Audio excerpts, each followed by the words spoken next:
The warmth of my morning coffee cup was the only comfort I had left, a small anchor in the swirling storm of my own silent grief.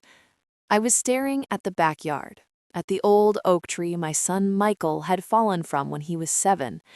The memory of his brave little smile as he fought back tears, so much clearer to me now than the face of the man he'd become when the frantic pounding started at my front door. It was a sound that shattered the quiet, not a polite knock, but a desperate, fist-hammering plea. I pulled it open to find my neighbor, Carol, her face pale as chalk, her breath coming in ragged gasps. "You have 10 minutes," she yelled, her eyes wide with a terror I could taste in the air. I didn't believe her. I just stood there, blinking, my mind still foggy with the residue of a sleepless night, thinking it was some absurd drama, maybe about a stray cat or a misplaced package. She grabbed my arm, her grip surprisingly strong. "Linda, I'm not joking. Get your things, get your photos, and get out. The gas line, the whole street, it's going to blow." She didn't wait for a response, just turned and ran towards the Hendersons' house, her own fear a visible trail behind her. I closed the door, the heavy wooden slab feeling suddenly flimsy, and leaned against it, my heart thudding a frantic rhythm against my ribs. 10 minutes. It felt both like an eternity and no time at all. My eyes swept over the living room, a museum of a life I wasn't sure I even wanted anymore. There was the sofa where Michael, at 16, had told me he hated me for the first and only time, his words a shard of glass I'd been stepping on ever since. There was the mantelpiece crowded with framed smiles, a curated lie of a happy family. In the center was the last photo of all 4 of us, me, my husband Robert, Michael, and his older sister Emily, taken at this very lake house 2 summers before Robert left. He didn't leave for another woman or a midlife crisis. He just left, he said, for silence. He said the noise of our disappointment was louder than any traffic jam, the weight of my resentment heavier than any workload. And I couldn't even argue, because he was right. A siren wailed in the distance, sharp and invasive, pulling me from the memory. It was the sound of credibility, making Carol's warning terrifyingly real. This wasn't a drill. Panic, cold and sharp, finally pierced through my numb disbelief. What do you take when your whole world is about to disappear? My mind went blank, a television screen of static. I stumbled into the kitchen, my hands fluttering uselessly over the counter, grabbing my purse, then my car keys, as if I were just running to the grocery store. This is absurd, I thought. This can't be happening. But another sound, a low, deep-throated rumble that seemed to come from the very bowels of the earth, vibrated up through the floorboards and into the soles of my feet. It was a feeling more than a sound, a primordial growl that promised annihilation. My feet moved before my mind could, carrying me not towards the door, but up the stairs, taking them 2 at a time, a feat I hadn't attempted in a decade. I bypassed my own bedroom, with the jewelry box containing my mother's pearls and the safe with all our important documents. None of it mattered. I burst into Michael's old room, a shrine frozen in time. The air was thick with the ghosts of boyhood, the faint scent of old baseball mitts and teenage ambition. Trophies lined the shelves, a testament to the son I thought I was raising. My eyes landed on the one thing I knew I couldn't leave behind. It wasn't a trophy or a diploma. It was a small, worn, leather-bound journal tucked inside his nightstand drawer, hidden beneath a stack of old sports magazines. I'd found it a month after he'd moved out, after our final, devastating fight, and I'd read it. It was the single greatest betrayal of my life, and yet I kept it. It was the only part of him I had left that felt true. I snatched it, clutching it to my chest like a talisman, and turned to leave when my gaze caught on the other item on his desk. It was a photograph of him and Emily, taken last Christmas. He had his arm around her, both of them laughing, a united front against the quiet sadness of a broken home. Seeing them together, so solid, sent a fresh wave of a different kind of pain through me. Emily. I hadn't spoken to her in 3 weeks. Our last conversation had been another argument, this one about Michael, because every argument eventually led back to him. She said I was too hard on him. I said she was too soft. She didn't understand the things I knew, the truths I had read in that damned journal. I grabbed the picture frame, fumbling with it, my hands trembling so badly I almost dropped it. Another rumble, louder this time, more insistent, shook the house, and a rain of dust drifted down from the ceiling. The 10 minutes were up. I was out of time. I ran down the stairs, my heart hammering in my throat, the journal and the photo frame pressed hard against me. I yanked the front door open and stumbled out into the bright, terrifyingly normal-looking morning. The air didn't smell of gas. It smelled of freshly cut grass and summer blooms. For a split second, I felt foolish, convinced this was all a massive overreaction.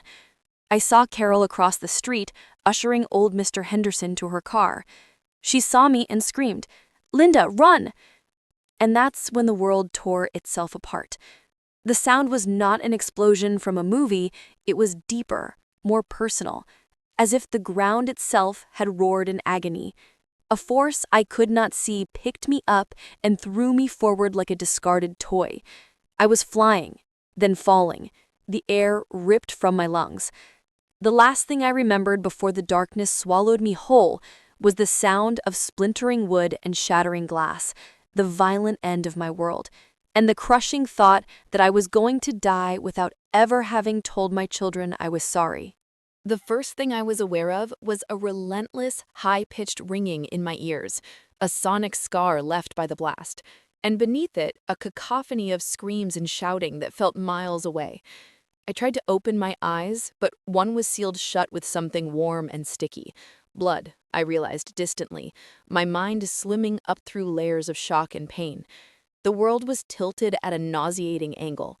I was lying in my front yard, but it wasn't my yard anymore. It was a landscape of jagged debris, splintered wood, and glittering shards of glass that caught the morning sun like fallen stars. The air was thick with dust and the acrid, sulfurous smell of gas and smoke, making me cough, which sent a sharp, stabbing pain through my ribs.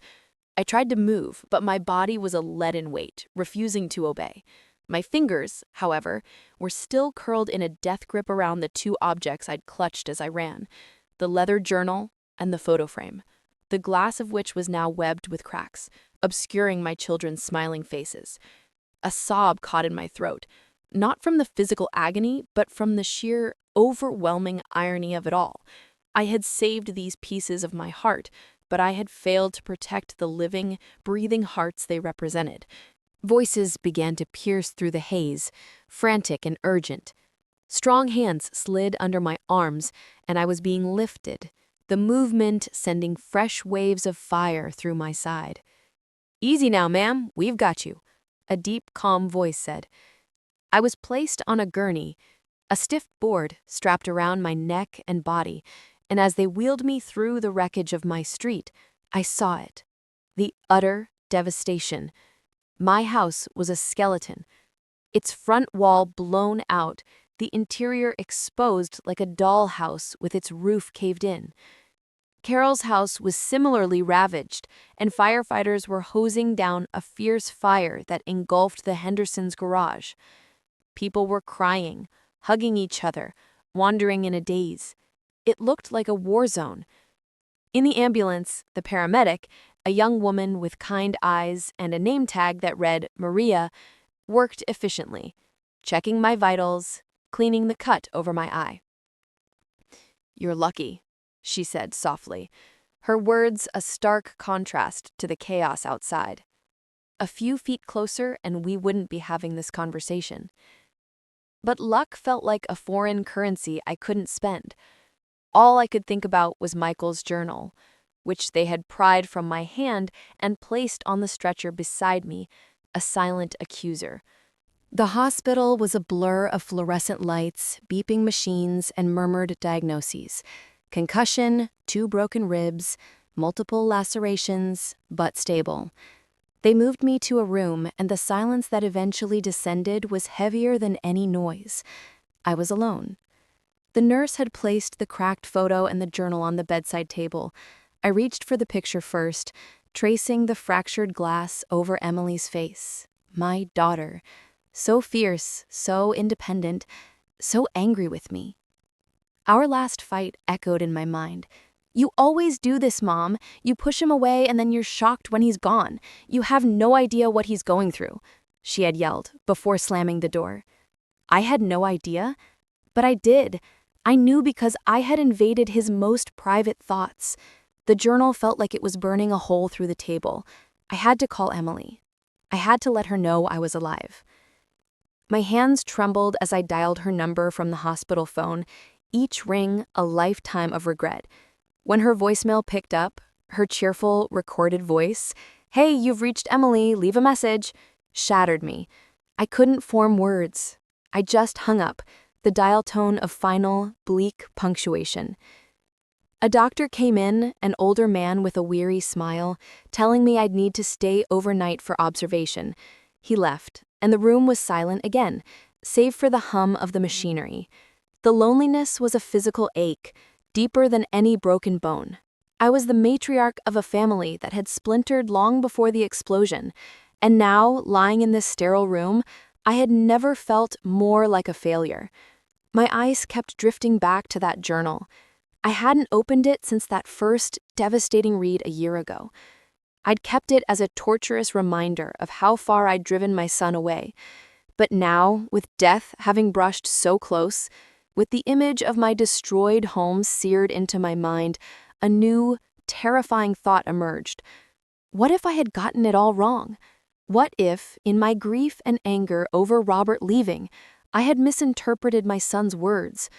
The hook was there, digging into my soul. With a shaking hand, I reached over and opened the cover, the familiar handwriting blurring through my tears. I started to read again from the beginning, and this time, I saw not a betrayal, but a cry for help I had been too blind to hear. The journal fell open to a page near the beginning, the date scrawled at the top from over 3 years ago.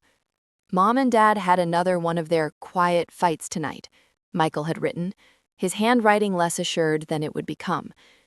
"The kind where they think if they whisper, I can't hear the disappointment through the walls. It's worse than the yelling. The silence afterward is so heavy it feels like the whole house is sinking." I read the words, and a memory, sharp and clear, stabbed through me. That particular fight had been about money, about the crushing weight of the mortgage on this very house that was now a pile of splinters. Robert had been distant, I had been nagging, and we had both gone to bed stewing in our separate resentments. I had no idea Michael had been listening, that he had been carrying the weight of our sinking ship on his 17-year-old shoulders. I kept reading, my breath catching in my throat. "I got the notification today," a later entry said, the script more confident. "Full scholarship to state. Maybe this will help. Maybe if they don't have to worry about tuition, they can remember how to be happy." I left the letter on the kitchen counter for Mom. She didn't say anything. She just put it in a drawer. I had to stop, pressing the heel of my hand against my mouth to stifle a cry. I remembered that letter. I remembered feeling a burst of pride, yes, but it was instantly drowned out by my own worries. About him leaving, about the empty nest, about being alone with Robert and our failing marriage. I had filed it away, meaning to frame it, and I never did. I never celebrated him. I had taken his achievement and turned it into another piece of my own anxiety. Page after page, a different son emerged from the ink. Not the sullen, withdrawn young man I thought I knew, but a boy aching to bridge the chasm between his parents. Tried to talk to Dad today about the game. He just nodded and scrolled through his phone. It's like I'm a ghost in my own house. Mom asked me if I was okay. I told her I was fine. It's what she wants to hear. She has enough on her plate. I had been so consumed with the slow-motion collapse of my marriage, so wrapped in the cloak of my own victimhood, that I had seen my son's quiet compliance as sullenness, his attempts to not be a burden as rejection. The journal was not a betrayal of me, it was a chronicle of my betrayal of him. I had failed to see him. I had failed to hear the silent screams in his everyday gestures. Then I found the entry, the one that had sent me reeling a year ago, the one that had become the bedrock of our estrangement. It was dated just a week after Robert had packed his bags. Dad's gone. The house is so quiet, it's deafening. Mom is just empty. She floats from room to room. I tried to hug her yesterday, and she stiffened up like I'd burned her. She looks at me sometimes, and I see it. She blames me. She thinks if I hadn't been so expensive, if I hadn't been another stressor, he might have stayed. And the worst part is, maybe she's right. I had read those words a year ago in a fog of fresh abandonment, and all I had seen was the confirmation of my own deepest, darkest fear, that I was a failure who had driven my husband away. I had twisted Michael's aching vulnerability into a direct accusation. I had confronted him, my voice shaking with a toxic mix of heartbreak and fury, waving the journal in his face. "You think this is my fault? You think I drove your father away?" The look on his face, the shock, the hurt, the immediate shutting down, was a memory I had tried to bury. He had never mentioned the journal again. He had just withdrawn. And within months, he had moved out, our relationship reduced to terse text messages on birthdays. Now, lying in this hospital bed, the truth of those words finally broke through the wall of my own self-pity. He wasn't blaming me. He was internalizing the blames he saw in my eyes. He was shouldering the guilt for his father's departure and my ensuing grief. I had been so lost in my own pain that I had let my son believe he was the cause of it. A soft knock at the door startled me. I quickly closed the journal, wiping my tears away with the rough hospital sheet. The door pushed open, and there she was. Emily. Her hair was a mess, pulled into a haphazard bun, her face devoid of makeup and pale with worry. She was still in her work clothes, a smart blazer and slacks, and she held her phone tightly in one hand, as if it were a lifeline. Her eyes, the same shade of hazel as her father's, scanned the room and landed on me, taking in the bandages, the neck brace, the general wreckage of my body. For a long moment, we just looked at each other, the air thick with all the unspoken words and simmering arguments of the past 3 years. The relief at seeing her was so potent it felt like a new kind of pain. She was here. I wasn't alone. But the hard set of her jaw told me the battle wasn't over. The chasm between us was still there, wider and more dangerous than ever. The silence between us stretched, thin and brittle, each second punctuated by the steady beep of the heart monitor that felt less like a reassurance and more like a countdown to something I wasn't ready for. Emily's eyes, those familiar windows to a soul I felt I'd lost the key to, finally broke from mine, sweeping over the small room, taking in the sterile whiteness, the lone chair, the journal, and the cracked photo on the bedside table. Her gaze lingered on the picture of her and Michael, and I saw her throat work as she swallowed hard, a flicker of pain crossing her features, before she locked it away behind that wall of practicality she'd built so young.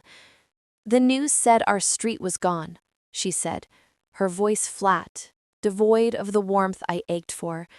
"I drove past the barricades on my way here. It's unreal." She didn't move from the doorway, as if crossing the threshold into this room meant stepping back into the orbit of a gravity she'd fought to escape. "I'm okay," I whispered, the words feeling inadequate and foolish the moment they left my lips. Of course I wasn't okay. Nothing was okay. The physical pain was a dull roar compared to the seismic shift happening inside me, the foundation of my own narrative cracking apart, just like my house had.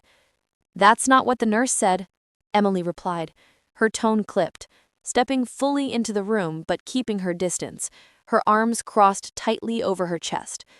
"2 broken ribs, a concussion, lacerations. They said you were lucky." She almost spat the last word, and I understood. Luck had never been a concept that favored our family. Why didn't you call me? I had to hear it from a news alert on my phone, Mom. A news alert.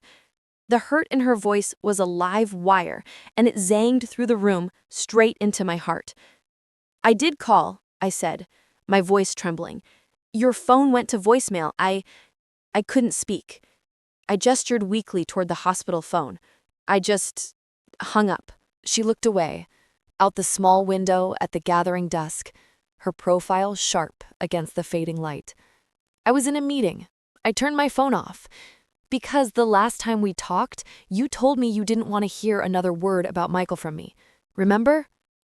She threw the words back at me, not with malice, but with a weary resignation that was far worse. You said you were done with the drama. So I was giving you what you wanted. Space. She finally turned to look at me, and the tears she was fighting glistened in her eyes. And then I see the alert. Gas explosion on Maple Drive. Multiple casualties expected. Maple Drive, Mom. The guilt was a physical weight on my chest, making it hard to breathe. Emily, I began, but what could I say? That I was sorry? Sorry was a pebble thrown into the ocean of my failures. My eyes drifted to the journal, and I knew I had to start there, with the truth I had just unearthed. I was wrong, I said, the admission feeling both terrifying and liberating. About Michael, about everything. Her posture didn't soften. If anything, it tightened. Oh, really? What brought on this revelation, nearly dying? The sarcasm was a shield, and I deserved every bark. No, I said, my voice gaining a sliver of strength as I reached for the leather-bound book. This did. I've been reading it. Again. I saw her flinch, a subtle recoil of shame and anger. She knew about the journal. She knew I'd invaded his privacy, and she had never forgiven me for it. I read it a year ago, and I thought he was blaming me for your father leaving. I thought he was saying it was all my fault. And now? She asked, her voice dangerously low. And now I see that I was only reading my own fears. He wasn't blaming me, Emily. He was blaming himself.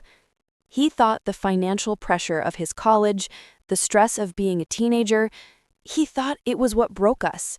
He thought I blamed him. A sob escaped me, raw and unstoppable.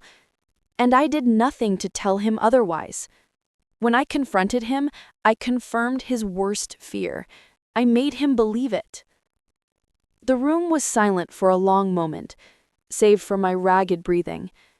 Emily uncrossed her arms, her hands falling to her sides, clenching and unclenching.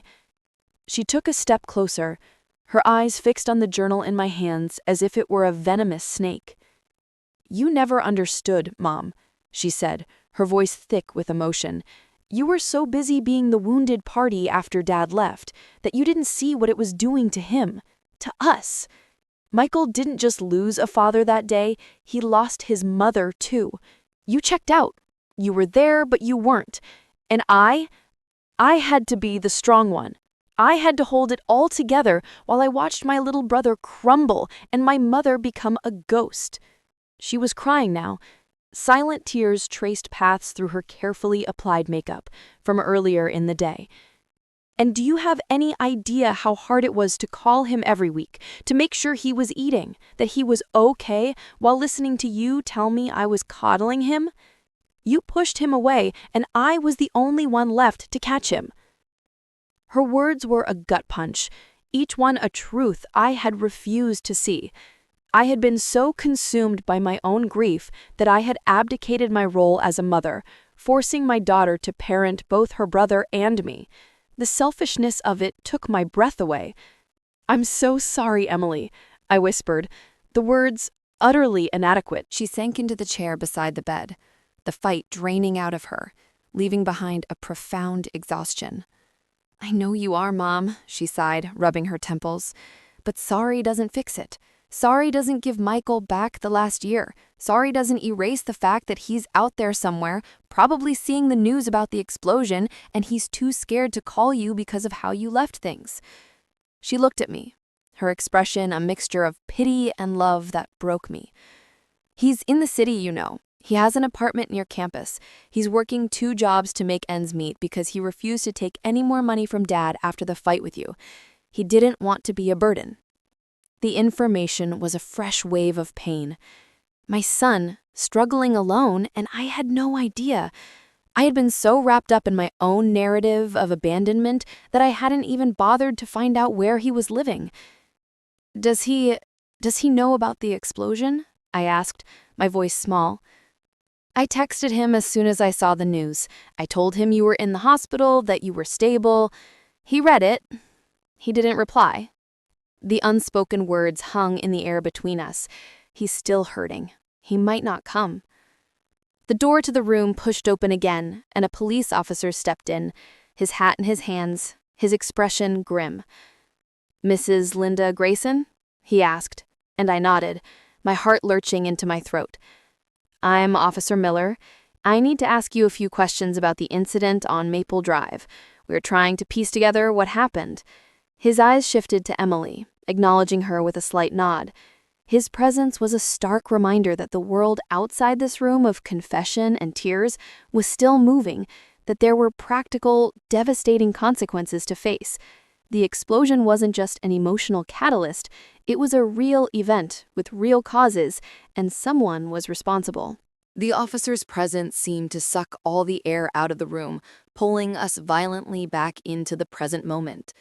Emily immediately straightened in her chair, wiping her tears with a quick, frustrated swipe of her hand, composing her face into a mask of competent concern.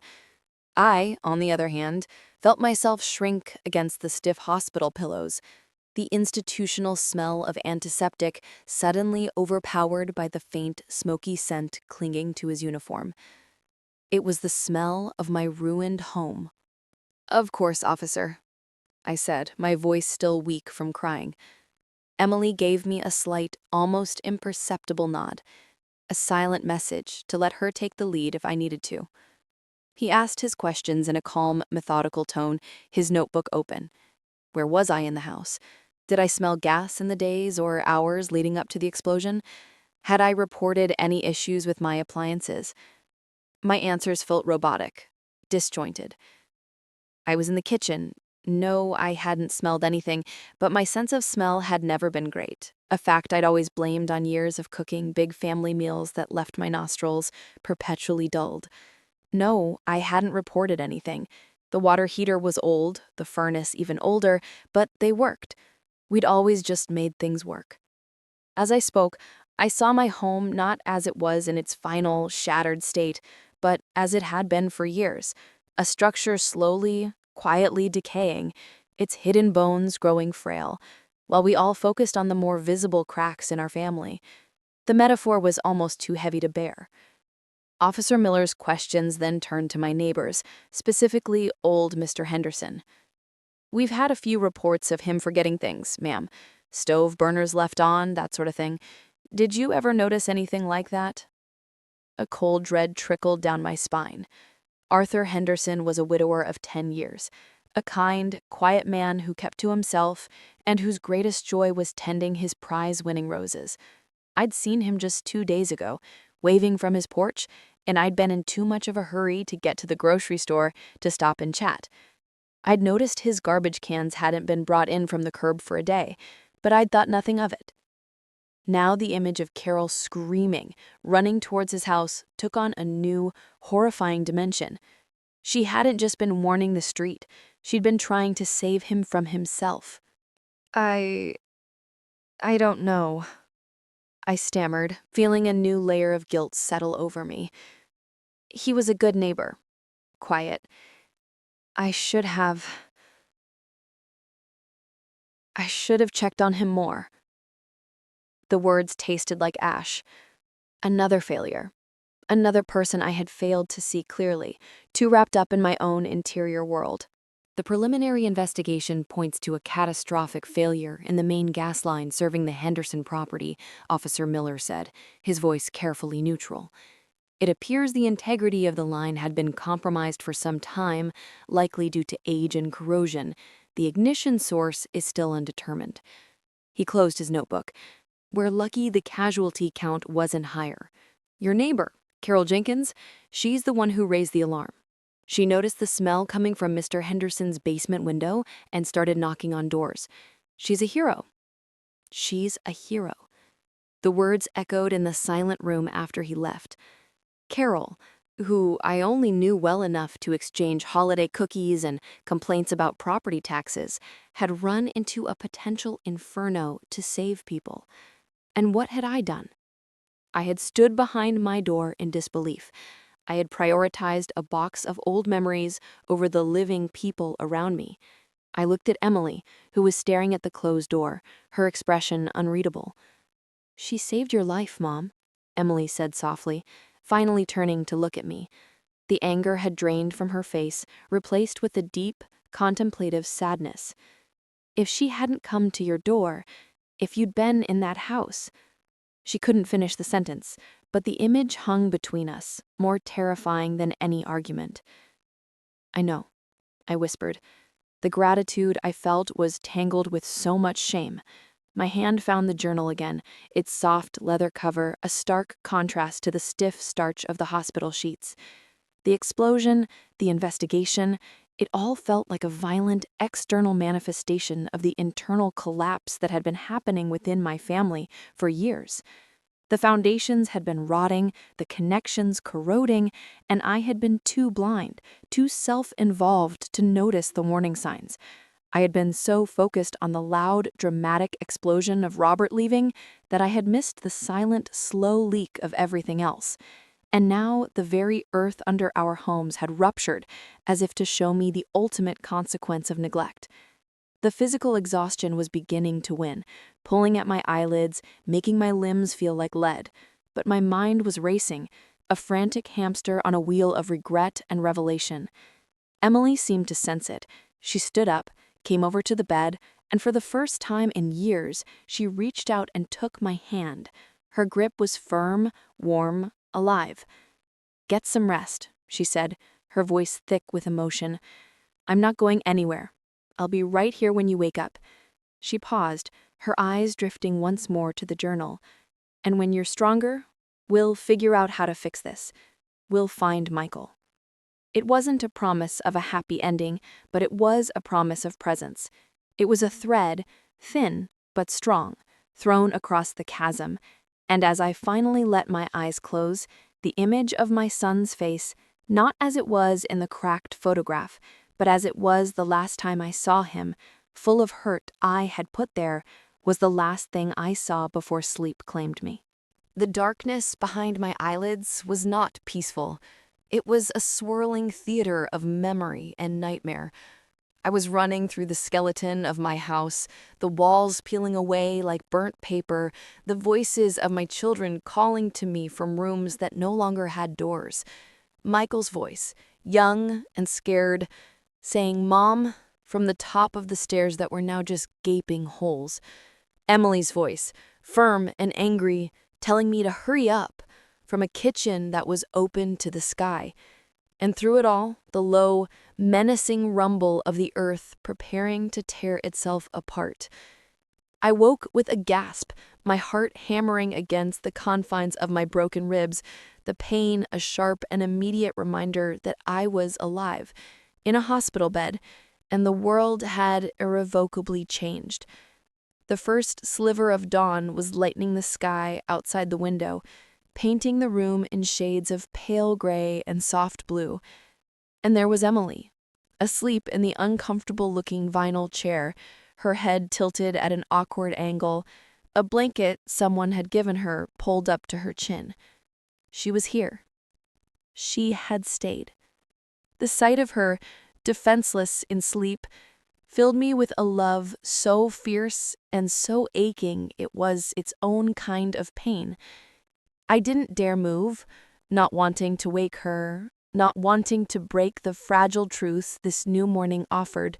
My mind, clearer now without the fog of immediate shock and pain, returned to the journal with the force of a tidal wave. It wasn't just a record of my failures, it was a map of my son's heart, and I had been too arrogant to read it properly. I thought of the entries from his senior year of high school, the frantic energy in his handwriting as he detailed his college applications, not for himself, but for us.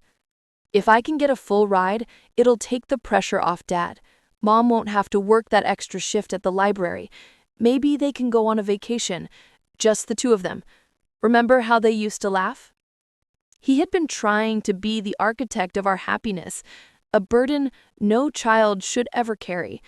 And when his plan hadn't worked, when Robert left anyway, he saw it as his personal failure, and I, in my own devastation, had let him believe it. A soft knock came at the door, and Emily stirred, instantly, her eyes blinking open, meeting mine for a brief, unguarded moment before the nurse entered with a bright, professional smile. "Good morning, ladies. Let's get you checked out, Linda," she said, bustling over to the monitors. As she checked my blood pressure and temperature, I watched Emily. She stood, stretching the kinks out of her back, and walked to the window, her silhouette framed by the rising sun. She looked older in this light. The weight of the last few years she'd spent being the strong one, etched into the set of her shoulders. The nurse left, promising the doctor would be in soon, and we were alone again in the quiet hum of the new day. "Emily," I said, my voice raspy from sleep and emotion. She turned from the window, her expression neutral, waiting. "I need you to know, I understand now. What I did, what I didn't do." I took a shaky breath, the effort sending a twinge through my side. I was so consumed with being left that I forgot I was still a mother. I left you both long before your father walked out that door. I checked out, and I made you the adult. That was my greatest failure.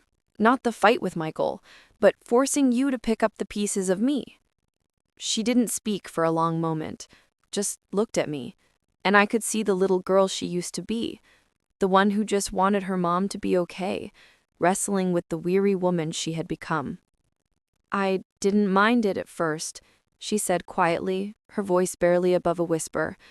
"Taking care of you, making sure Michael ate, it made me feel necessary. But then it just became the way things were, and the angrier you got, the more I had to protect him from it, and the more I protected him, the angrier you got at me. It was a cycle I didn't know how to break." "We break it now," I said, the conviction in my voice surprising even me. It was a frail thing, that conviction, but it was real. "We break it by finding your brother. Not to rehash the old fight, not to demand an apology, but to give him one, to tell him the truth I was too blind to see." The idea was terrifying. What if he slammed the door? What if he looked at me with the same cold indifference I had so often shown him? The risk of his rejection felt more frightening than the explosion had. But the cost of silence, I now knew, was annihilation. Emily came and sat on the edge of my bed, carefully avoiding my injured side. She picked up the cracked photo frame. "He's working at a coffee shop called The Daily Grind near campus," she said, her finger tracing the crack over Michael's face. "And he does freelance graphic design in the evenings. His apartment is a studio on Elm Street, number 4B. She looked at me, a new determination in her eyes. "I can call him. I can tell him you want to see him." "No," I said, the word coming out firmer than I intended. I saw the flash of disappointment in her eyes and quickly added, "Not like that. Not a summons. I need to go to him, as soon as they let me out of here. I need to look him in the eye." It felt fundamentally important that I make the journey, that I cross the distance I had created. I couldn't ask him to come back to the rebel. I had to go to him. The doctor came in then, all efficiency and optimism. The concussion was mild, the ribs would heal, the lacerations were clean. I was lucky.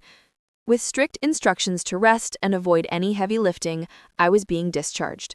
The reality of it hit me like a physical blow. Discharged to where? My home was a condemned shell.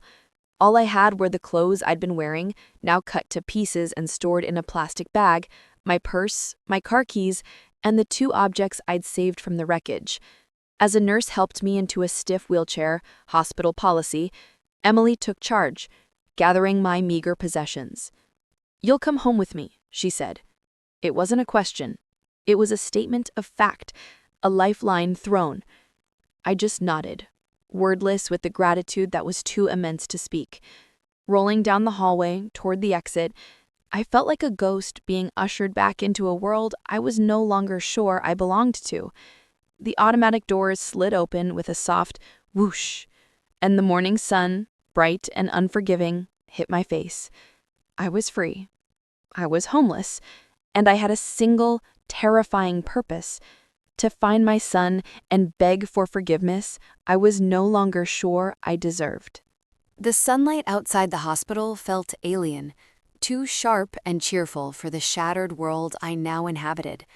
Every bump of the wheelchair over the pavement sent a jolt through my ribs, a painful reminder that my body, like my life, was now a collection of broken pieces, held together by bandages and sheer will.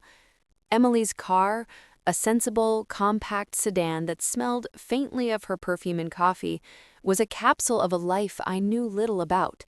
She helped me in with a careful, almost clinical tenderness, her hands avoiding any direct pressure on my injuries. The drive to her apartment was silent, but it was a different kind of silence than the one that had festered in our house for years. This was a quiet, heavy with unspoken words and the fragile beginnings of a new understanding, the landscape of our relationship shifting like the tectonic plates that had ruptured under our street. I watched the city slide by, a place I usually only drove through to get to the highway, now seeing it through the lens of my son's life. He was somewhere in this maze of buildings and streets, living a life I had willfully ignored. Emily's apartment was in a modern, secure building with a lobby of polished concrete and potted plants, a world away from the weathered wood and sprawling lawns of Maple Drive. She lived on the third floor. The elevator ride was short, but standing there, watching the numbers light up, I felt a wave of dizziness, not from the concussion, but from the surreal reality of my situation. I was a 62-year-old woman with nothing but the clothes on my back and the secrets in a journal, depending on the daughter I had pushed away. Her apartment was neat and minimalist, all clean lines and neutral colors, a stark contrast to the cluttered, memory-crammed home I had just lost. There were no piles of mail on the counter, no family photos crowding every surface. A single, beautiful abstract painting hung on one wall, and a thriving fiddle-leaf fig stood in a corner. It was the home of someone who had carefully curated her space and her life for peace. "The guest room is through here," she said, her voice echoing slightly in this sparsely furnished space. She led me to a small, tidy room with a double bed and a simple dresser. "I'll get you some of my clothes to change into. They might be a bit big, but—" She trailed off, the sentence not needing to be finished. "But it's all you have." Sitting on the edge of the bed, the full weight of my loss finally crashed down on me. It wasn't just the house, the furniture, the china my mother had left me. It was the entire architecture of my life, the walls I had built around my grief and my pride, all gone in one violent instant. I was exposed, raw, and utterly dependent. Emily returned with a pair of soft sweatpants and a t-shirt, placing them on the bed beside me. She hesitated for a moment, then sat next to me, the mattress dipping under her weight. "We need to talk about what happens next," she said, her voice practical, but I could hear the tremor of anxiety beneath it. "With the insurance, the house, everything." I nodded, but my mind was still back in that hospital room, on the promise I had made to myself. "Michael first," I whispered, looking down at my hands, which were trembling in my lap. Before I deal with any of that, I have to see Michael. I can't rebuild anything on the same broken foundation, Emily. I just can't. I looked at her, pleading for her to understand. The insurance money, the rubble, it's just stuff. He's my son. I lost him long before the explosion, and I have to try. I have to at least try to find him. The practicality in her eyes softened into a deep, worried empathy. I know, Mom, I know you do. But look at you. You can barely walk. You need to rest for a few days at least. Let your body heal a little. She reached out, her hand hovering over mine, before she gently laid it on top, a touch so tentative it broke my heart. He's not going anywhere. His life is here. Let me reach out to him, feel him out. If I just show up at his door with you like this, it might be too much. For both of you. Her logic was sound, a cool, calm voice of reason against the frantic, desperate beating of my own heart. But the thought of waiting, of spending days in this quiet apartment with the ghost of my failures, felt like a new kind of torture. The journal was in my purse, which sat on the dresser, a dark, quiet presence in the sunlit room. It held the key, but I was terrified of what door it would finally unlock. Would my confession be enough to bridge the chasm my neglect had carved, or would it simply be the final, acknowledged end of us? The uncertainty was a colder, deeper fear than any I had felt standing in the path of the explosion. The silence in the wake of Emily's call was a physical presence, thick and suffocating, pressing in on us from the clean, white walls of her apartment. I sat frozen on the edge of the bed, my entire being focused on the phone she held to her ear, my broken ribs aching with every shallow breath I dared to take. I could hear the faint, tinny sound of the ringtone, each one a lifetime of regret. Then it stopped. He had answered. Michael? Emily's voice was carefully calm, a stark contrast to the storm of anxiety I saw in the tight line of her shoulders. Yeah, it's me. I'm with Mom. A pause. I could imagine the shock, the defensive wall slamming down on the other end of the line. She's okay. She's banged up, but she's okay. We're at my place. Another longer pause, and I could hear the low murmur of his voice, but not the words. They were a secret between siblings, a conversation from which I was excluded. Emily's eyes flickered to me, and she gave a slight, almost imperceptible shake of her head, a warning to stay silent.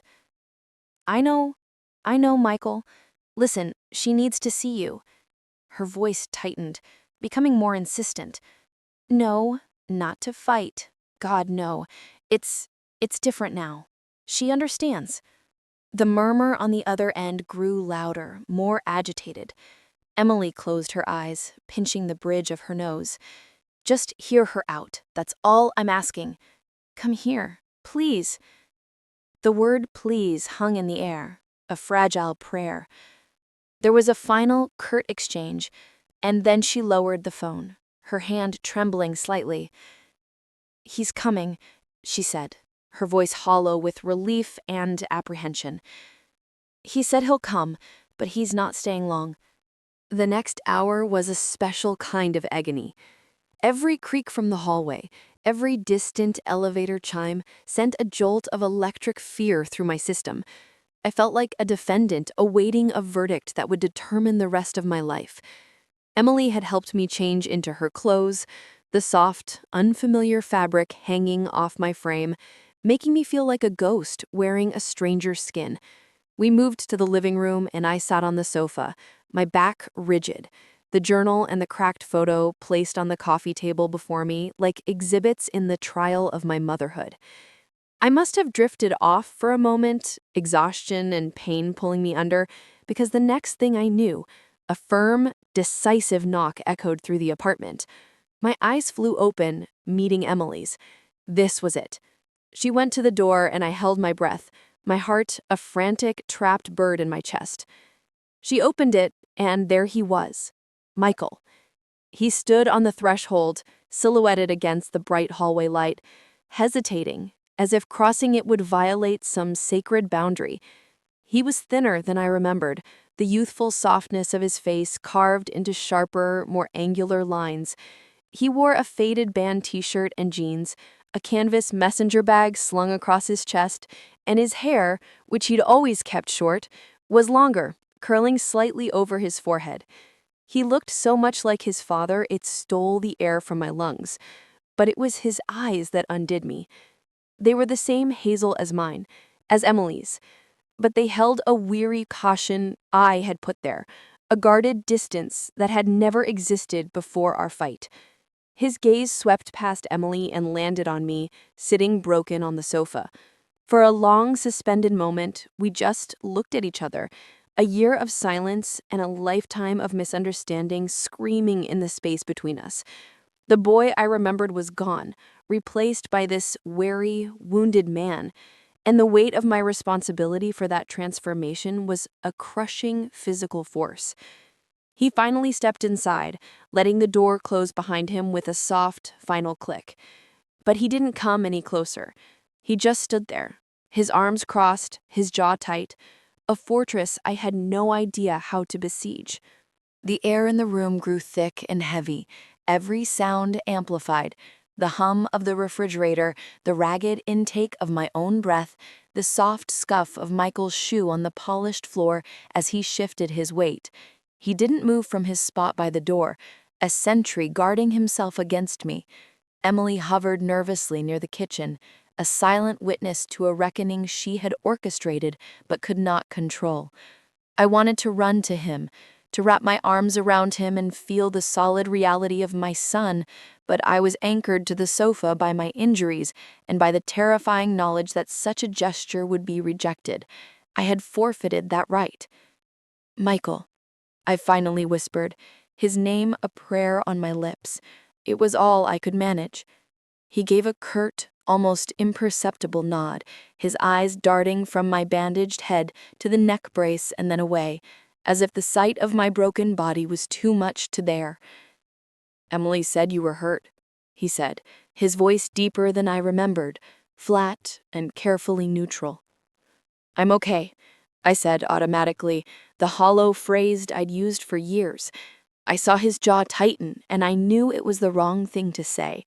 It was the language of our old dance, the denial that had fueled our distance. I had to break the pattern. I took a shuddering breath, the pain in my ribs a sharp reminder to be truthful. "No, that's not true. I'm not okay.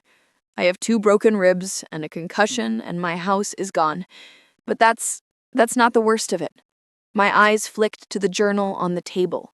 His followed, and I saw a flash of something raw and pained, betrayal, shame, before his expression shuddered again. "Why am I here? Mom?" he asked, the word mom sounding formal, distant, like a title for a stranger. This was the moment. There was no elegant way to say it, no script for this kind of confession. My hands were trembling as I reached for the journal, its soft leather cool against my skin. I held it out, not as a weapon this time, but as an offering. Because of this, I was wrong, Michael. So terribly, terribly wrong. My voice broke, but I pushed on, the words tumbling out in a rush of desperate sincerity. I read it again in the hospital, and I finally saw what was really in there. I saw how you tried to hold us all together. I saw how you thought you were a burden. I saw that you blamed yourself for your father leaving. A tear escaped, tracing a hot path down my cheek. And when I confronted you, I wasn't angry at you. I was angry at myself, at him, at the world. But I took it out on you. I confirmed your worst fear. I made you believe that I thought it was your fault. And I am so sorry. The silence that followed was absolute. Michael stared at the journal in my hand as if it were a live grenade. He uncrossed his arms, his own hands curling into fists at his sides. He looked from me to Emily. who gave him a small, encouraging nod, her eyes glistening. The fortress walls were still up, but I saw a crack, a flicker of the vulnerable boy I remembered. "You read my private thoughts," he said, his voice low and thick with emotion. "You went into my room and you read them, and then you used them against me." "I did," I admitted, bowing my head under the weight of the truth. There was no defense. It was a horrible, unforgivable invasion, and I will regret it for the rest of my life. But please, please believe me when I tell you that I misunderstood what I read. I was so lost in my own pain that I twisted your sadness into an accusation. You were never a burden, Michael. Never. You were the best part of our family. You were trying to save us, and I was too blind to see it." He took a step forward, then another, until he was standing at the edge of the coffee table. He didn't take the journal. Instead, he looked down at the cracked photo frame, at the image of him and Emily laughing, a moment frozen in time before everything fell apart. He reached out a single finger and touched the broken glass over his own face. "I thought you hated me," he whispered. The words so quiet I almost didn't hear them. They landed on my heart with the force of the explosion that had shattered my home. "Oh, my boy," I cried, the sob finally breaking free. "I could never hate you. I love you. I was just a broken, selfish woman who forgot how to be a mother. I failed you, and I will spend every day I have left trying to make that right, if you'll let me." He looked at me then, really looked at me, and for the first time, the guarded wall in his eyes crumbled, revealing the ocean of hurt beneath. His shoulders slumped, the defiant posture melting away, and he was just my son again, standing in a room full of broken things, including us. He didn't say anything. He didn't have to. He simply walked around the table and sat down on the sofa beside me, not touching me, but close enough that I could feel the warmth of his body. It was a start. It was everything. For a long time, the only sound was the quiet, hitching rhythm of my crying, the storm of my regret finally given its voice. I kept my eyes fixed on my hands, clenched in my lap, afraid that if I looked at Michael, this fragile, miraculous moment would evaporate like mist. The space on the couch between us was only a few inches, but it felt like a canyon we had just begun to bridge. I could feel the heat of his presence, the solid reality of him after a year of only ghosts and memories. Out of the corner of my eye, I saw him slowly reach out, his movements hesitant, as if approaching a skittish animal. His fingers, long and artistic like his father's, brushed against the cracked glass of the photo frame. "I remember this," he said, his voice rough with unshed tears. "Christmas. You made that awful gingerbread house that collapsed, and we all laughed for what felt like an hour." He let out a shaky breath that was almost a laugh. "I think that was the last time we all laughed together." I dared to look at him then. His profile was turned to me, his attention on the picture, but the hard, defensive line of his jaw had softened. "The frosting was too runny," I whispered, a watery smile touching my own lips at the memory. "It slid right off the roof." "And Dad tried to prop it up with the toothpick and made it worse," he added, a real, genuine chuckle escaping him this time. It was a sound I hadn't heard in years, a melody I'd thought was lost forever. The shared memory hung in the air between us, a tiny, perfect bubble of the past, untainted by what came after. From her spot in the kitchen doorway, Emily let out a soft, relieved sigh. "I have a photo of that too," she said, her voice gentle. "The great gingerbread disaster of 2018. She moved then, coming into the room and sitting in the armchair across from us, giving us space but becoming part of the circle. "I think I have it on my phone." She began scrolling, the soft glow of the screen illuminating her face. The simple, normal activity of looking at an old photo felt revolutionary. Michael finally turned his head and looked at me, his eyes searching mine. The anger was gone, but the hurt was still there, a deep, old bruise that would take time to fade. "When I heard about the explosion on the news," he struggled for the words, his gaze dropping to my neck brace. "I didn't know what to do.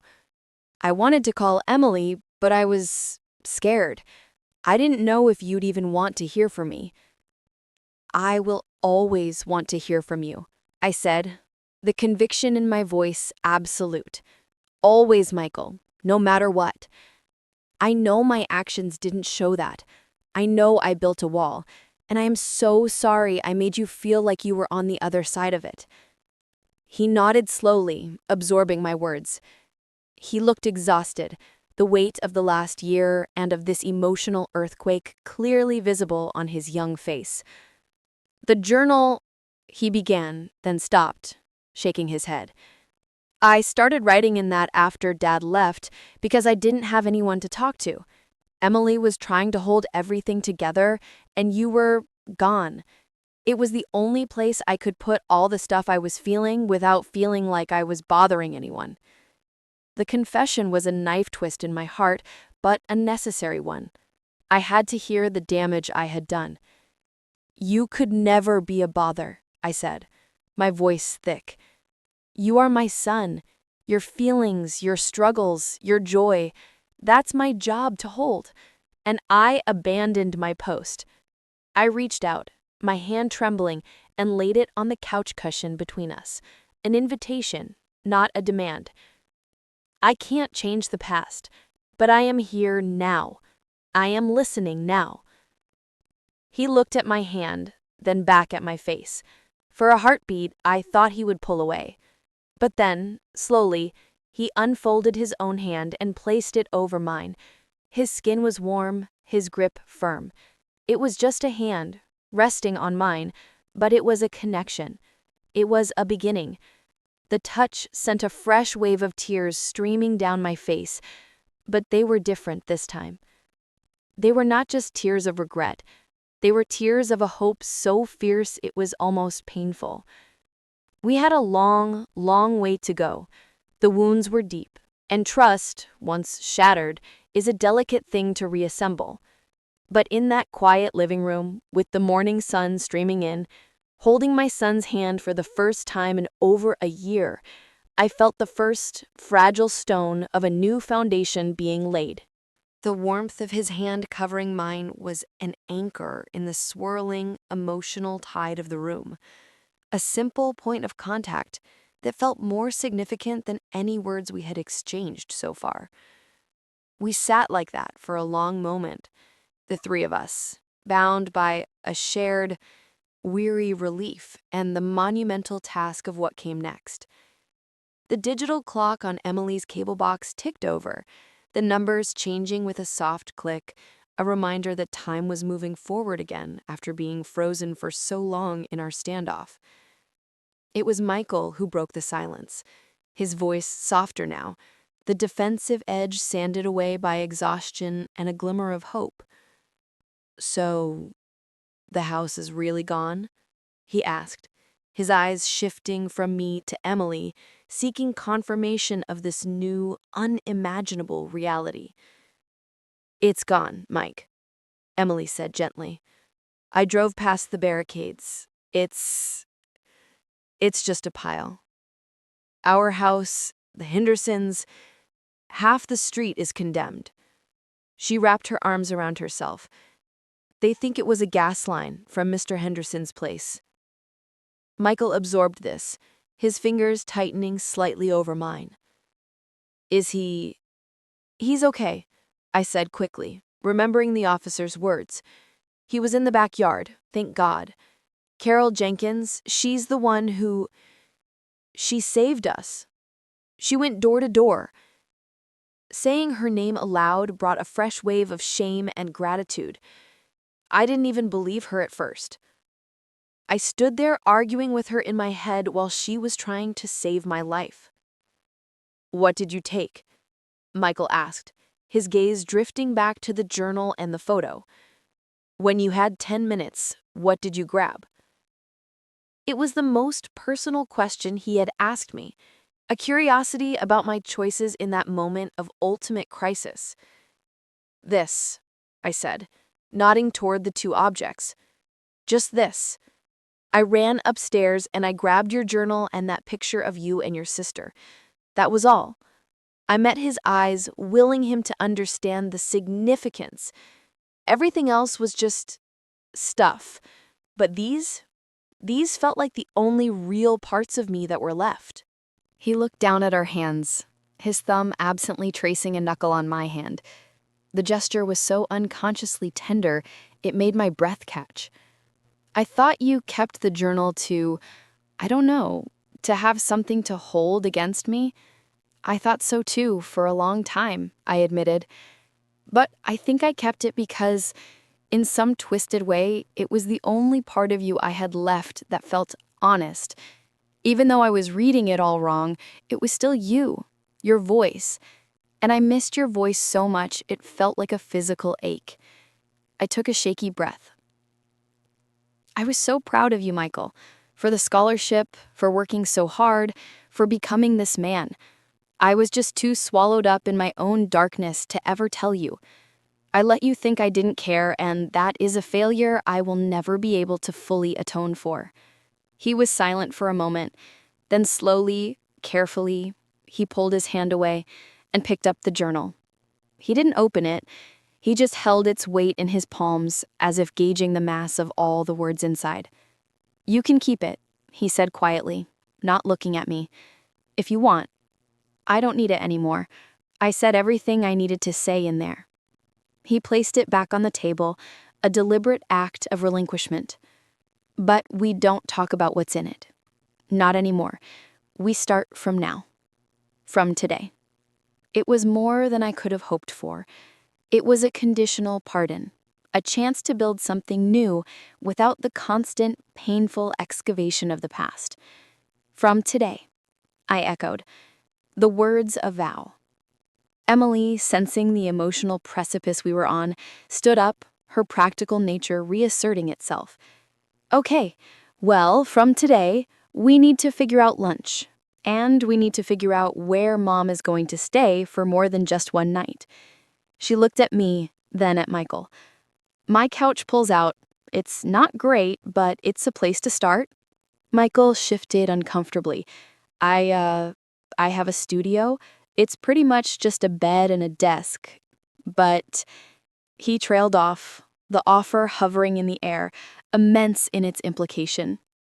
"Your apartment is yours," I said quickly, not wanting him to feel any pressure, any obligation that might sour this new beginning.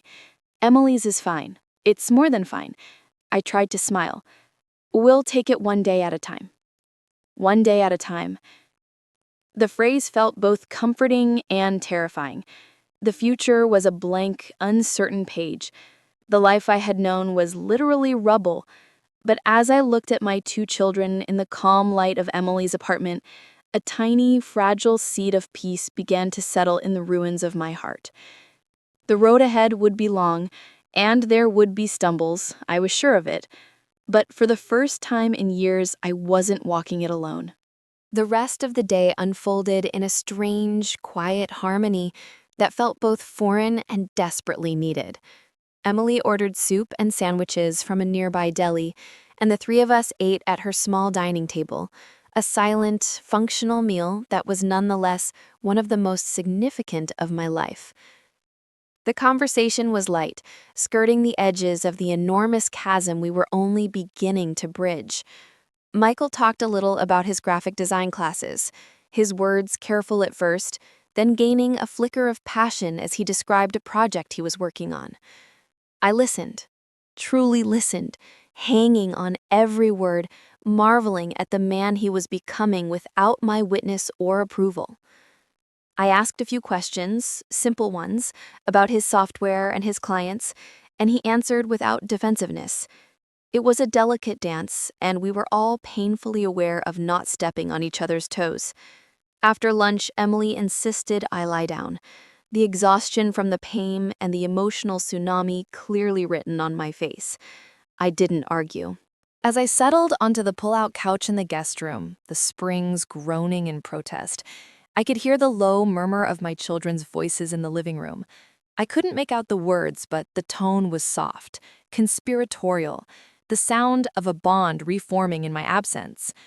A year ago, that sound would have filled me with a sharp, jealous loneliness. Now it felt like a balm. They were finding their way back to each other, and for now, that was enough. It was everything. I closed my eyes, the phantom smell of smoke and gas replaced by the scent of Emily's lavender laundry detergent, and for the first time since the world exploded, I felt a semblance of safety. It wasn't in a house or in the possessions I'd lost.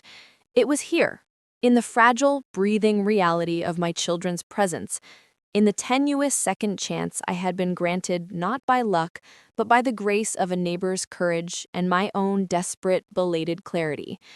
The future was still a terrifying blank, a landscape of insurance claims and finding a new place to live, but those were problems for another day. Today, the victory was in the taste of soup, the sound of my son's voice, and the simple, profound peace of a hand held in forgiveness. We had a long way to go. The wounds were still fresh and deep, but we were facing the same direction. And for now, that was a miracle.